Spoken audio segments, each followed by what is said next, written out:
Okay, I'm back. Okay, so after we listened to that, another thing they did was this meeting started, as I said, like around 7ish, and they kept us up till like 10:30, whatever, learning different, I don't know what you would really call them, not even principles, but talking about how we're supposed to communicate. I guess they were communication tools or techniques. And each one was a little bit different than the next one. And then they would give us a list of questions. And they would say, now take your notebook and your pen that we provided you and go. We're going to have the women go back to the room, the men stay here in the conference room. And then I'm going to have the men go up to your room, meet you there. You're going to dialogue. And then you're going to come back down to the conference room. Now, that probably would have been fine, except then they started ringing bells and calling on phones. So when the guys were in the conference room doing the answers to their questions, they rang this little school bell. Ding, ding, ding, ding. Okay, go up to your room now. And it was like this over and over and over again. And they told you this is what the pattern is going to be. We're going to have a teaching.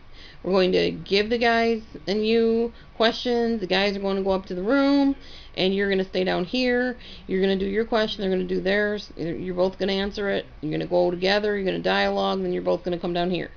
And then the next time it was the women were going to go to the room. The guys were going to stay in the conference room. And they rang the bell every time. Ring the bell to go back up to your room. Ring the bell to come down.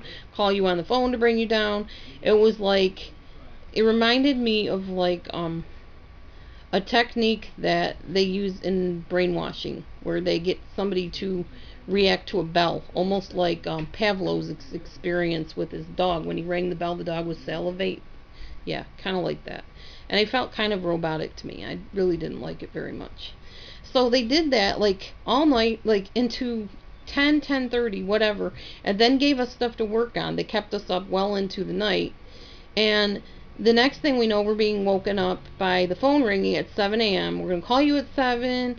You have a half an hour to get showered and dressed and come on down for devotions. And, we'll ring you again for devotions, Bible reading and stuff like that, and teaching. And so the next time, if you don't come down for devotions, that's fine. We'll ring you again in another half hour to start the group, or just have breakfast, and then we'll start our group. Okay, so yeah, that's fine, whatever. It was a very rigid schedule. We were told when to eat, when to sleep, when to come to sessions, when to go to our rooms, how far we were to go from the hotel, what time to be back at the sessions. Just way too controlling for me. I didn't like it. Neither did my husband.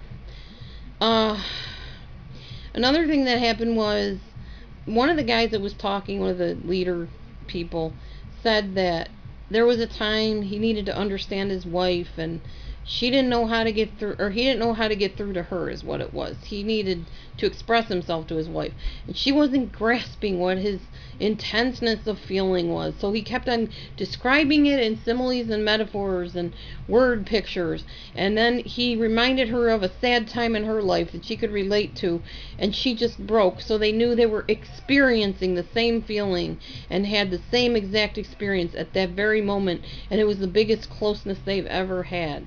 Okay, I have a little bit of an issue with that. I don't feel you need to feel exactly what somebody's feeling to feel close to them. I don't think it's fair to trigger a sad experience by reminding somebody of it in order for you both to be on the same wavelength all the time. And that's what these people do all the time.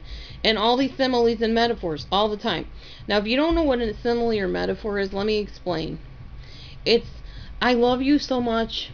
When you put your arm around me, I feel like a warm, cozy blanket is being wrapped around me, and I just want to snuggle down into it and drift off to sleep.